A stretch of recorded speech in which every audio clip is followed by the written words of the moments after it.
Los lobos fueron en su momento, supuestamente, nuestros colaboradores, hace mucho tiempo. Hoy en día se puede decir que somos sus enemigos. Los lobos, en un momento dado, repito que por suposiciones, se cree que por su estructura y demás, congeniaron bastante con el hombre primitivo y colaboraron en la caza y en la supervivencia. Hoy en día estamos intentando, o están intentando, prácticamente cargárselo. No les gusta a nadie, nadie lo quiere cerca. Los animales estos, los lobos, lo único que hacen es intentar sobrevivir. A ver si nos enteramos un poquito. Solo intentan sobrevivir y no tienen la culpa de ser herbívoros. Así que, si no hacemos las cosas de otra manera, lo normal es que se busquen la vida como se la están buscando. No creáis que son tan malos. Hacen una cosa bastante mejor que nosotros, por ejemplo. Luego seguramente aprenderemos más. Pero adoptan a los cachorros. Nunca un cachorro se queda desamparado. Un lobezno jamás está perdido. ¿Nosotros hacemos lo mismo? Caray, si no lo hacemos ni con los abuelos, muchas veces. En fin, hoy vamos a hablar de lobos. Hoy vamos a hablar sobre el mundo de los lobos y vamos a conocer mucho. Por cierto, me gustaría afirmar una cosa. Yo he escrito alguna vez alguna cosa en los cursos que doy sobre el lobo, cosas que he leído y tal y cual. ¿Qué es lo que hay que hacer si te encuentras con un lobo y tal y cual? Os digo una cosa, a la hora de la verdad, la teoría se va a hacer puñetas, porque te puede entrar un miedo que pa' qué. Y hay otra cosa que también me gustaría recalcar. Mucha gente se va a ver el lobo, los lobos que tenemos en España, los lobos que tenemos fuera, se van a verlos y tal y cual. Cada vez que vais a incordiarles, porque es una manera de incordiarles, tenéis que pensar en que estáis invadiendo su territorio, que les estáis causando miedo y que sería muy, muy interesante que, si es posible, antes de hacer cualquier movimiento de estos, os informaseis o fueseis con gente especializada para conseguir tener el respeto y la distancia adecuados. Porque lo de ir a hacerse fotitos con el lobo, sinceramente, oye, tenemos aquí el Discovery Channel, ¿vale? Vamos a hablar ahora de lobos, alguien que sabe más que yo.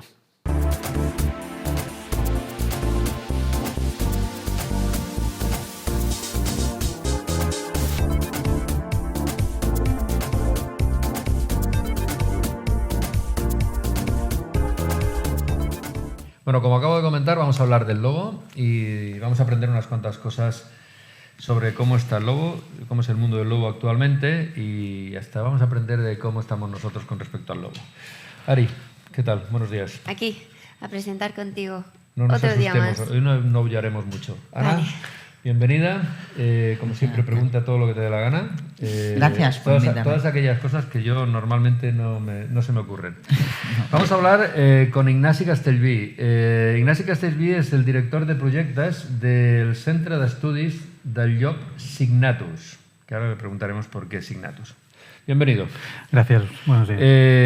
Director de proyectos del Centre d'Estudis del Llop Signatus, ¿por qué?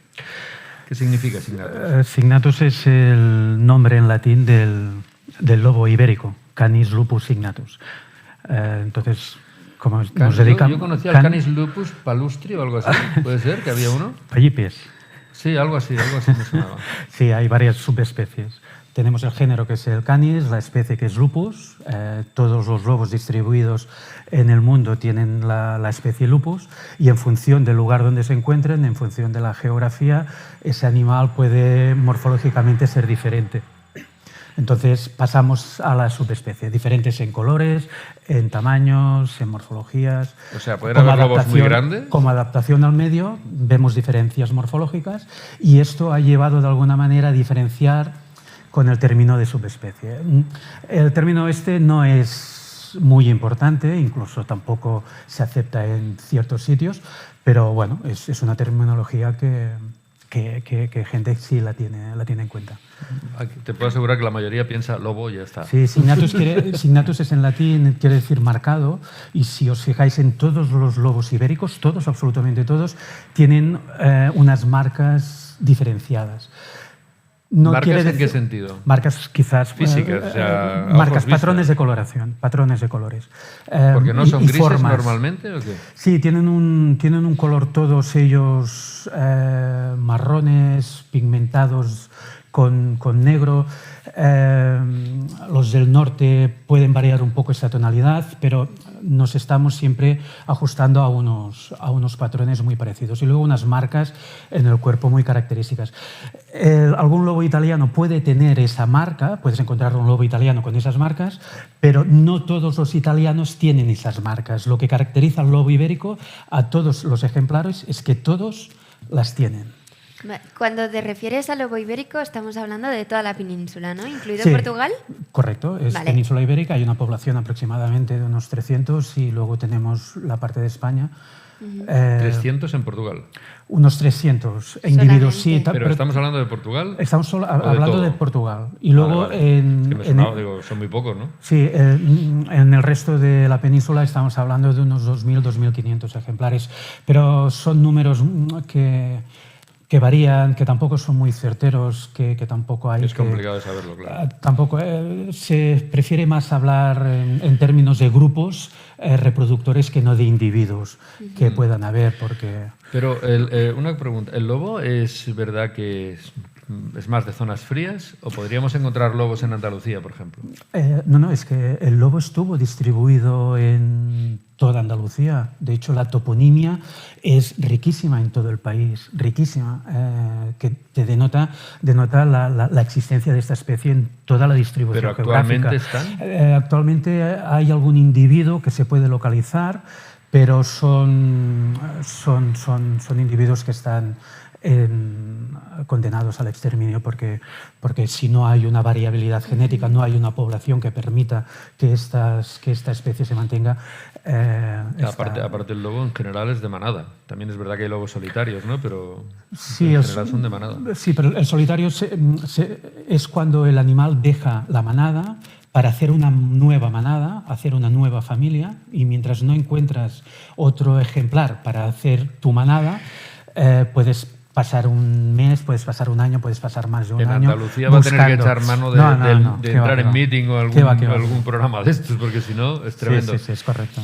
Hay una cosa que a mí me ha parecido, bueno, me ha llegado y me ha parecido un poquito que estaba como revolucionado. En la zona norte del país hay como mucho ataque, o sea, muchas ganas, entre comillas, de liquidar todos los lobos que se puedan, porque supuestamente no, yo creo que debe ser verdad, quizá no en el mismo porcentaje, pero que se alimentan del ganado doméstico. Entonces, pero claro, si no se alimentan del ganado doméstico, ¿de qué se alimentan? ¿De qué se podría alimentar? ¿Cómo podríamos mantener una especie como el lobo sin que perjudicase a los ganaderos? Pues manteniendo una población de presa salvaje, la cual cosa ya existe en las zonas que me imagino que estabas comentando, como Asturias, sí, correcto, Castilla y León y Galicia, y sobre todo evitar la caza del animal. En España, hasta hace muy poquito, se ha permitido matar al lobo a través de subastas. Y sobre todo de subasta, a través de subastas. ¿Qué es esto de a través de subastas? Están las zonas de caza, las reservas de caza, que una vez al año, concretamente en la provincia de Zamora, que es un poco el caso que conozco, se da la opción a cazadores a poder matar un lobo. Pero es a través de puja. Sí que es verdad que había la posibilidad de... O sea que los cazadores tienen que pagar para poder hacerlo y el que no paga no puede hacerlo. La administración facilitaba a la gente local la posibilidad también de matar lobo. ¿A la gente local? Exacto. Para no entrar en controversia con la gente que pagaba, ¿sí? Para que de alguna manera todo el mundo tuviera derecho a poder matar a algún lobo. Esto dentro de lo que es reserva de caza. En la Sierra de la Culebra es una reserva de caza que esto durante muchos años se ha llevado a cabo. Entonces se han pagado miles de euros para tener derecho a matar un animal de estos. Fíjate, si tú quieres matar un lobo, lo que quieres es colgar su cráneo en un trofeo. en la pared. Es un trofeo. ¿Cuánto más valor tiene el trofeo? Cuanto más grande es el cráneo. ¿Quién tiene más grande el cráneo generalmente? Los machos. Los líderes. ¿Cuáles son estos? Los dominantes, los líderes. Entonces te vas a cargar al líder. Si te cargas al líder, destrozas todo lo que es la organización de la manada. Cuando los individuos no tienen un referente que permite de alguna manera tener un equilibrio y éxito en la caza, ¿qué hacen? No se van a ir a lo difícil, porque no hay organización. Y entonces se van a lo fácil, que es el ganado. Muchas veces, cuando estos animales se dispersan, difícilmente se encuentran. Y esto hace pues, que esos animales queden solitarios o en pareja, si han encontrado algún otro individuo del grupo mientras se han dispersado, después de haberse dispersado, pero seguimos teniendo 2 individuos poco efectivos para poder cazar. Claro. Entonces, ¿qué hacemos? Pues nos vamos directamente a lo fácil. ¿Por qué? Porque somos carnívoros y la oveja es carne. Y sería también una... claro, si el lobby de la caza... o sea, si no hubiese tanta caza de precisamente las presas naturales del lobo, son conejos, son pues, los animales silvestres que hay, es posible que también no atacasen a ganado. Sí. Incluso se ha demostrado que individuos que forman parte o que han formado parte de una zona han vuelto a la zona anterior porque tenían conocimiento de la existencia de ese ganado. Todo lo que sea facilitar la organización, el mantenimiento de esa organización lobera, va a reducir mucho la caza en el ganado, las pérdidas en el ganado. Pero no lo ven así. Porque cada 2 por 3 están habiendo quejas por parte de cazadores y de personas que viven en las zonas donde hay lobos. Sí. Es constante. Claro, pero es que estos mismos ganaderos son los que después cazan. O sea, se dedican a la caza, no a la caza del lobo, sino a la caza pero el planteamiento como excusa podría ser válido. Es decir, es que se me están cargando el ganado, así que me los voy a cargar. No, pero me refiero, si los ganaderos no se dedicasen a la caza de, pues eso, de conejos... A la caza en general. A la caza en general. No estarían matando precisamente al alimento de los lobos. Y los lobos no tendrían necesidad de atacar a los ganados. En general tenemos una tendencia a destruir el ecosistema que llevamos unos años que nos lo estamos cargando todo. ¿Unos años? Unos muchos años. Os voy a interrumpir un momento, ¿vale? Porque pasamos a la conexión Zoom, porque tenemos aquí a Jordi Sanz. Hola, Jordi. Hola, Jordi. Hola, compañeros, ¿qué tal? ¿Cómo estamos? Él, te lo presento, Ignasi, es el director de Baggage Pets y con él vamos a tratar unos temas de transporte internacional de animales, que es lo que se dedica a Pregúntale cómo ellos. Transportan un lobo. O un hombre. ¿Cómo transportan un hombre lobo? Mario hace la sección. Bueno, podemos entrar con los lobos porque te iba a preguntar sobre cómo transportan animales de zoo, animales que tienen que transportarlos de un sitio a una reserva natural. ¿Qué nos puedes contar sobre esto?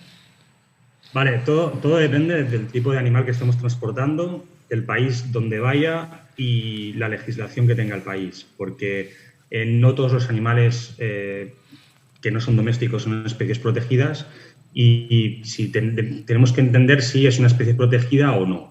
A veces he hablado del convenio CITES, en el cual se encuentran muchas de las especies que no son domésticas y por orden, pues digamos que el CITES número 1 es el más restrictivo, ¿vale? Entonces esto está regulado con compañías aéreas y con países en el cual si tú quieres transportar un CITES número 1, por ejemplo, en el caso del lobo, el lobo general está entre CITES 1 y 2, ¿no? Depende de a qué país vaya. Y el CITES 1 es el más restrictivo y entonces solo se puede mover entre zoos o reservas naturales. En el momento del transporte todo cambia. Todo lo que hemos hablado sobre las mascotas, aquí todo cambia absolutamente. Porque depende del animal que sea, va en función de su tamaño. Por ejemplo, el lobo, pues está aceptado por la mayoría de compañías siempre y cuando se cumplan con los estándares de lo que estábamos hablando del CITES y el gobierno de destino lo acepte. Pero en cuestión del transporte en sí, debemos tener en consideración que debemos construir una jaula especial para el lobo. Una jaula que cumple unos estándares, que deben ser hechos de un material, tiene que tener una estructura rígida, y tiene que cumplir unas medidas mínimas para que el lobo se sienta cómodo y no tenga ninguna interferencia exterior. No es lo mismo que una mascota. Cambia totalmente ese punto de vista. Entonces, también tenemos que tener en cuenta las horas de transporte. Claro. Cómo puede reaccionar el lobo. Si tienes que hacer un transporte de un lobo, no sé, a Canarias, pues digamos que es un transporte relativamente fácil. Pero si lo tienes que enviar a Singapur, al Zoo de Singapur o a la Reserva Natural de Singapur, aquí cambia muchísimo.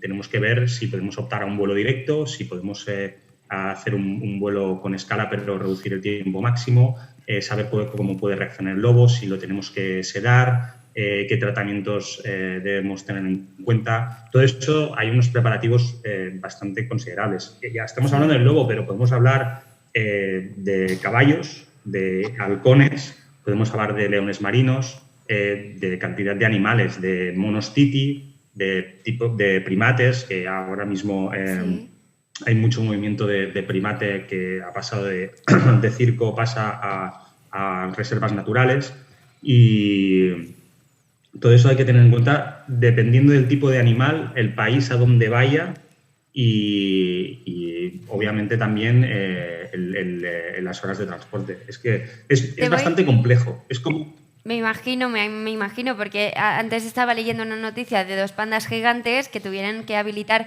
todo un contenedor con miles y toneladas de bambú para transportarlos de China a Londres en un avión.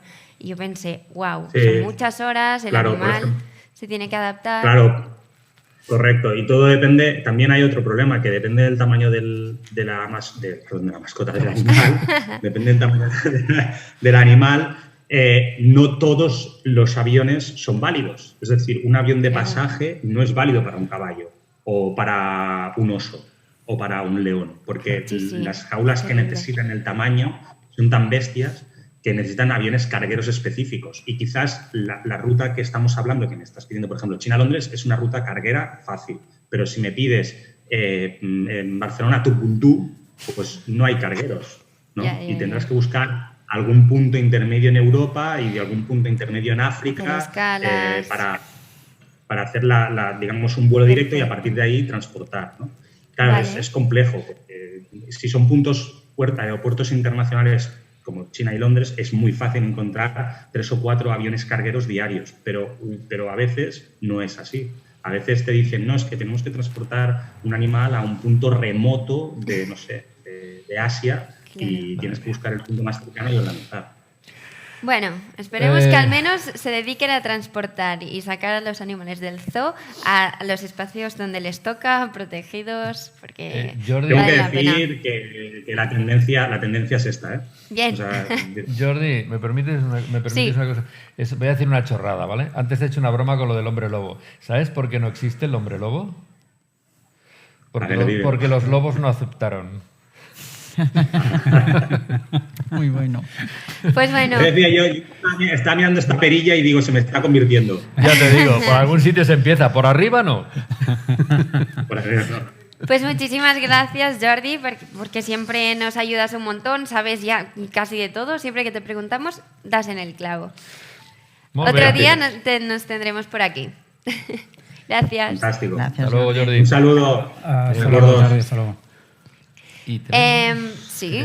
¿Qué tenemos? ¿Seguimos teniendo? Tenemos, Venga, que ¿qué hay un capítulo es montón. este? Sé es el capítulo, no te lo sé decir. Ay, como siempre, porque nunca nos lo dicen, nunca nos lo dicen. No nos lo chivan. Entonces, vamos a ver cuál es la cápsula de la familia sostenible de Llobregat. La familia sostenible. Capítulo 14. Neumáticos. Admite, máximo 4 al año por usuario adjuntando la factura. Vehículos utilitarios. No admite, Vehículos industriales. Recuerda, si utilizas el transporte público, el planeta y tu salud te lo agradecerán. www.llobregats.wordpress.com. Si quieres dedicarte a una profesión relacionada con el mundo animal, Centro de Estudios CIM te ofrece una completa variedad.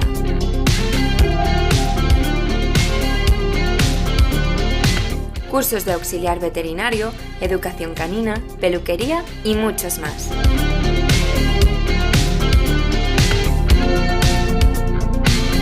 Infórmate en su web cimformacion.com y pon en marcha tu futuro.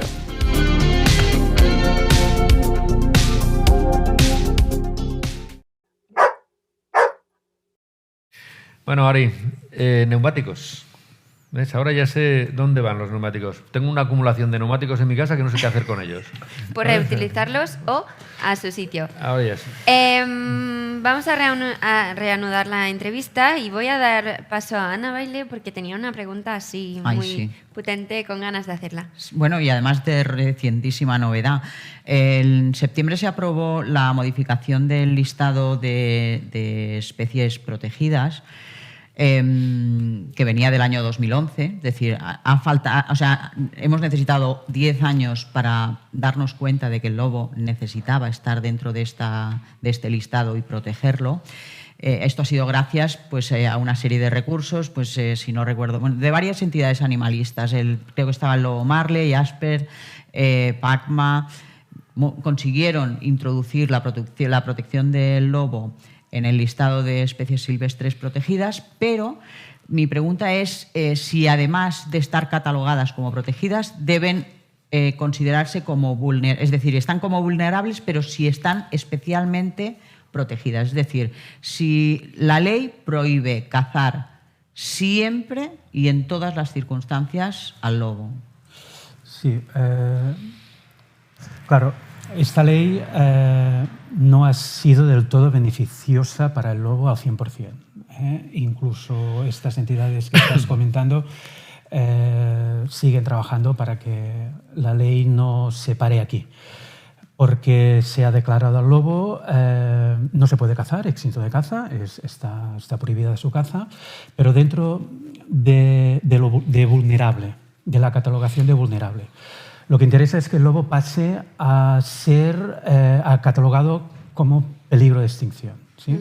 A partir de aquí, el lobo se beneficiará de proyectos de conservación que realmente son importantes y necesarios para su conservación, y hasta ese punto habrá mucho que hacer y hay mucho que luchar aún.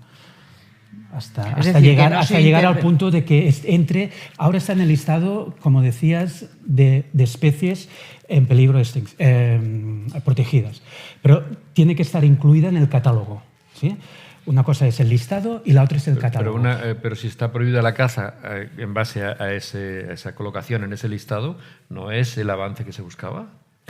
Sí, y es un paso importante. Sí que es verdad que en algunos momentos posiblemente el lobo, si en un momento dado un individuo se demuestra que hace mucho daño a un rebaño y es un daño constante, la administración posiblemente permita la caza de ese individuo, ¿sí? Pero yo cuando digo lo del catálogo, la importancia del catálogo está en que luego la administración tiene la obligación de hacer que esa especie entre en proyectos de conservación, que esto es lo importante. Claro. Vale. A mí me surge una cosa que también he leído y es dentro de esta conservación del lobo, ¿qué pasa con los perros salvajes y el cruce con los lobos? ¿Cómo afecta esto a la genética o al linaje del lobo ibérico? Sí, a ver, es interesante. Estos cruces difícilmente se producen en zonas loberas y cuando la población está saneada, ¿sí? Suele producirse ataques de lobo a perros en zonas precisamente donde la población es importante, ¿sí? Pero es interesante esa especie porque la podríamos definir como dentro de un concepto de plástica. Es una especie que se adapta absolutamente a todo.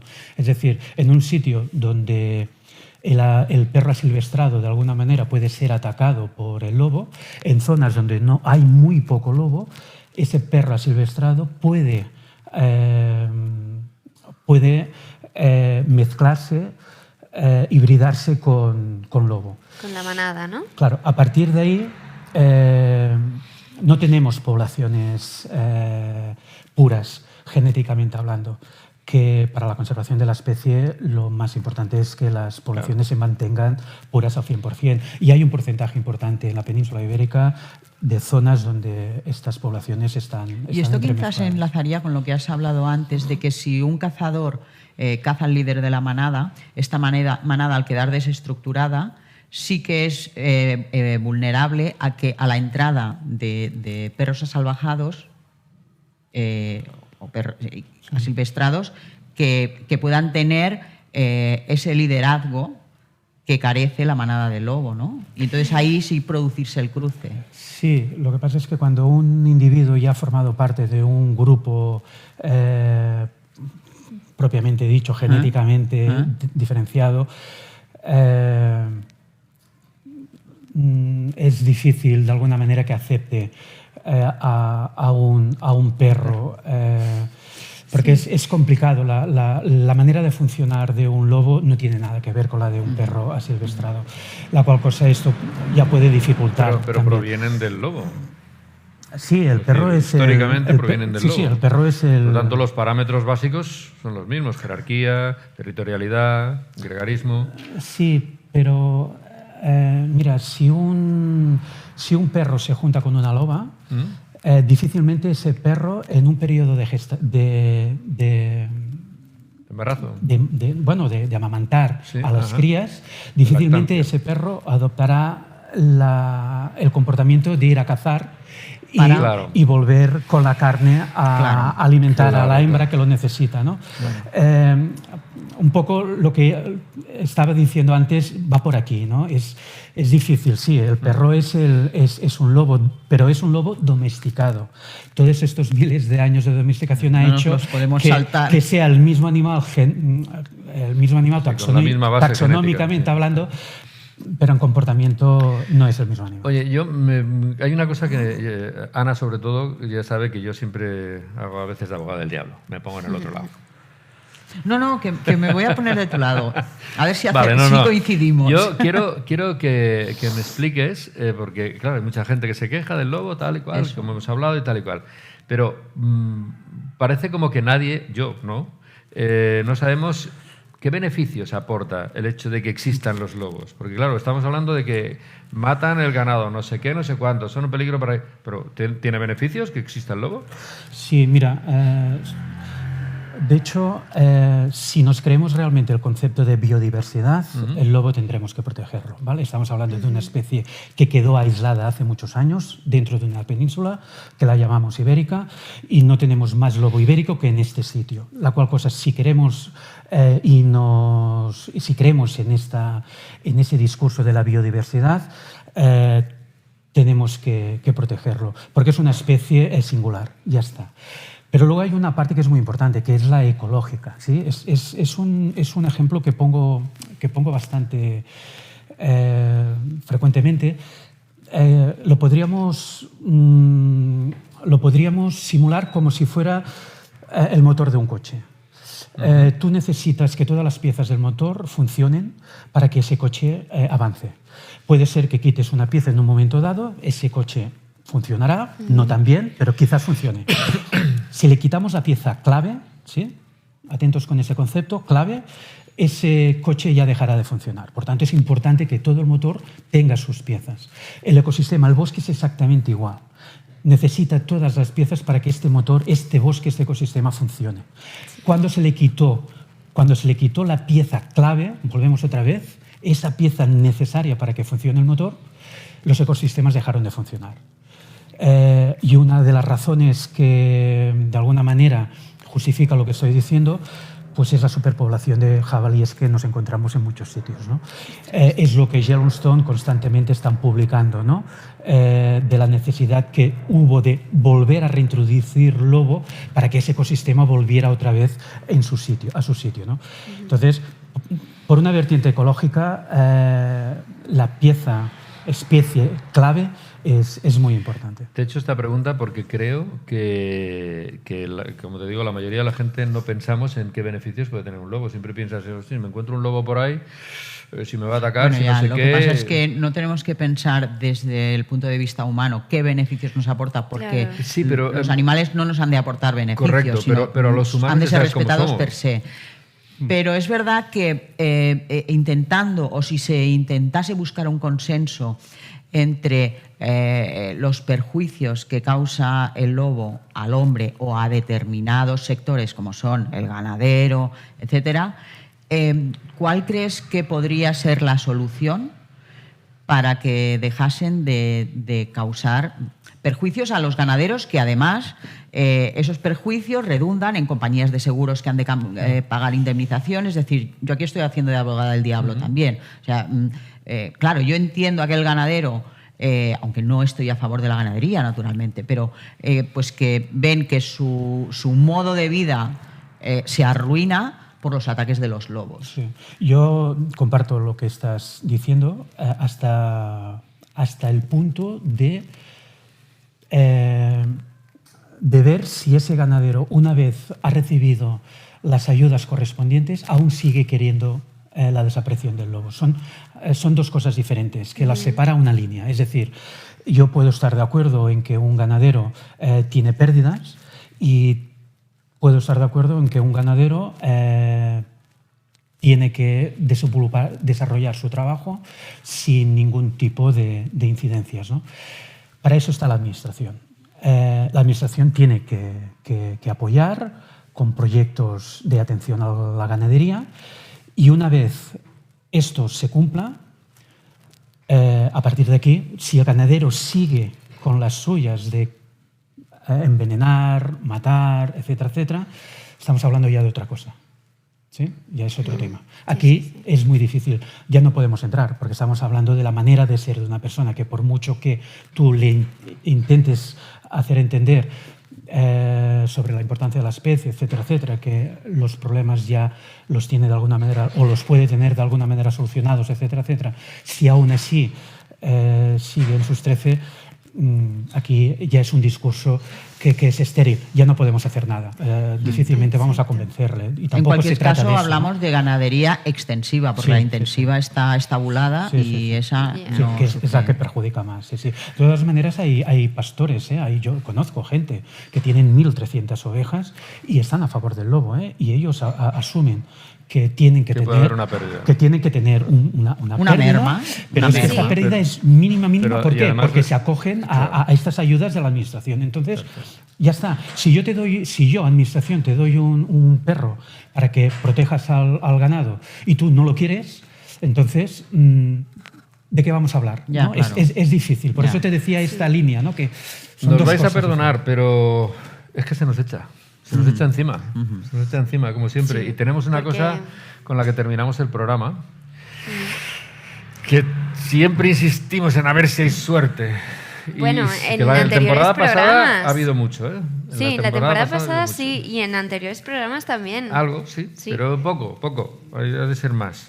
Oye, perdona, lo del lobo, yo qué sé, si queréis quedamos un día y nos tomamos unas cervezas y seguimos hablando, porque a mí se me han quedado preguntas para aburrir, y Ya. supongo que a vosotras también. Las loberas, pero bueno, Las para quien loberas, nos de esté todo. viendo, pues puede informarse sobre qué son las loberas, cuál es bueno, pues la Dejamos relación aquí que todo. el humano tiene con el lobo. hombre, ¿no? Con el De- lobo. ¿El humano con el hombre? No, el humano lobo con el hombre. No nos Me he liemos, que despistado no porque existen estaba los pensando hombres lobo. que saldrá No la existen página los web hombres de lobo. Signatus, Sí. donde os podéis informar Bueno, cantidad de información, la manera de proteger al lobo, cuáles son los proyectos. ¿Hemos hablado de algún proyecto? No, es solamente decir, perdona, lo digo por ti, porque es que si no, se nos termina el programa. También hacéis cursos, quiero decir... Sí, son ¿vale? cursos de formación, sí, hacemos muchas actividades. Hay Sí, formación. a través de la web se puede... Exacto. Se puede aprender mucho más, se puede uno formar. Es decir, que dicho esto... Vamos con la adopción recomendada de hoy, que es por parte de nuestras amigas de Apapupect. Aquí tenemos a Toc, es un gatito, bebé cachorro de 5 meses y que es travieso, es juguetón y es sociable con todo tipo de animales, pero al ser tan juguetón estaría genial que conviviera con otros gatos, pero si no, no pasa nada porque puede ir independiente y estar en una casa. Si eres tú el adoptante, pues en tu casa, porque es buenísimo. Perdón, ¿el nombre significa trastorno obsesivo compulsivo radical? por lo de la K. Es muy bueno. Compulsivo Bueno. radical. Muy bueno. O quizás sería el gato más famoso de TikTok, no sabemos. También, mira, ey, mucho mejor ese. Qué guapo que es. Bueno, pues aquí está Toc esperando a una familia. Es importante que el adoptante tenga las vallas al exterior en balcones para proteger que las caídas del gato, así que no va a caer. Y como siempre, con Toc tenemos parte de nuestros colaboradores que nos dan pues 4 cositas para la adaptación del gato en tu casa, y ya que haces pues la adopción, pues eso que te llevas. Tenemos desde Defensa de Animal Profesional el Piensaunat, desde Laboratorio Esteba tenemos un Feliway que le ayuda a calmarse al gato cuando entra en la casa nueva. Pues si tiene TOC. Si tiene TOC. Impresions Funcat, pues en este caso sería la taza personalizada con la cara de TOC y una taza como esta es monísima.